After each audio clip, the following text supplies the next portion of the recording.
Hi folks, and welcome back to the channel. Today I thought we could discuss a few of the joints that we use for edge laminating in our workshop here. Two of them are joints that we use regularly, and the third is a joint that we haven't used in many years, but still not too bad a joint, especially if you're limited on what machinery and tools that you have. Anyway, we'll start off with the two that we commonly use. The first one being a slip tongue. Now, slip tongue, for those of you who don't know, both pieces are ploughed and then a tongue's run up that's glued in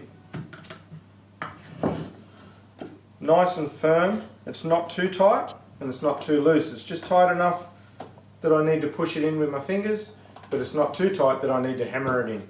You need to have a little bit of clearance around it so that you can get glue. The glue needs to go in around both edges. You don't need to put it on the bottom because that'll squash down anyway, but you need to put it around the edges, and it needs to be loose enough that the glue stays in. Now, this joint was a favourite of my dad's. He used it on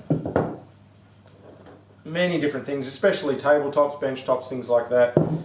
It's a good joint because it's probably the strongest out of the three joints, because you've got this tongue intersecting into both pieces of timber, especially if you use a denser piece of timber than what you're actually working. So for this demonstration I've just used pine, but if I was doing this on a job I'd probably use a bit of hardwood for the tongue, or at least something a bit denser than and a bit stronger than pine, just to give it that extra bit of strength.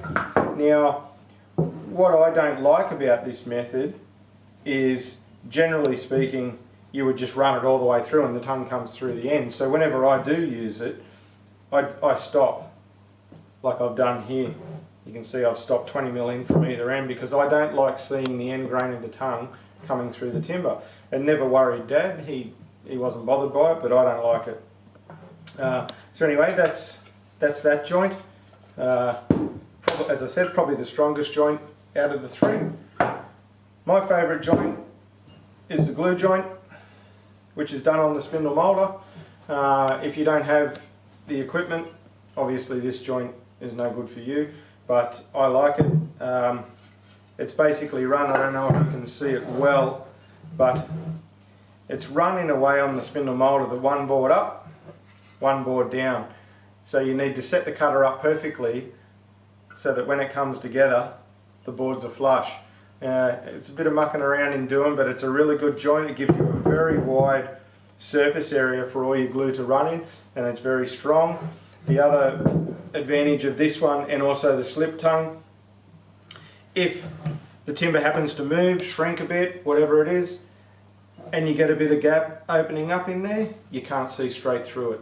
The slip tongue's the same, you can't see straight through the joint. So they work very well, and they're the two most common joints that we use when we're laminating up benchtops, tabletops, door panels, you name it. Anything that we need to edge laminate, they're the two joints that we'll go to. Now, the third joint is the old trusty Dow joint. We don't use this joint anymore because we favour the other two. There's nothing wrong with the Dow joint. It's especially good if you're very limited on what you have. You know, all you need is a dowler. If you haven't got a dowler, all you need is a drill press and a good fence. The downside of this joint, if it happens to shrink, you can see straight through it. Now that happens. One method you could do to avoid that happening is not this, but get a bit of ply and run a fine plough in there. Put some ply in between your dowels, and then effectively you've done a fine slip tongue again, not for strength, but just so if it happens to shrink and it opens up, you can't see straight through it. Now, as I said, there's nothing wrong with the Dow joint. It's used all the time. It's just not our preferred method because realistically it's nowhere near as strong as the other two. It's nowhere near as good as the other two, but it's nothing wrong with it. If that's all you can do, that's fine, it'll do the job for you. But I would recommend doing that, especially if you're doing a tabletop or a door panel. Benchtop probably doesn't matter too much because benches are a bit rough, but tabletop, door panels, definitely I would be putting something like that through it.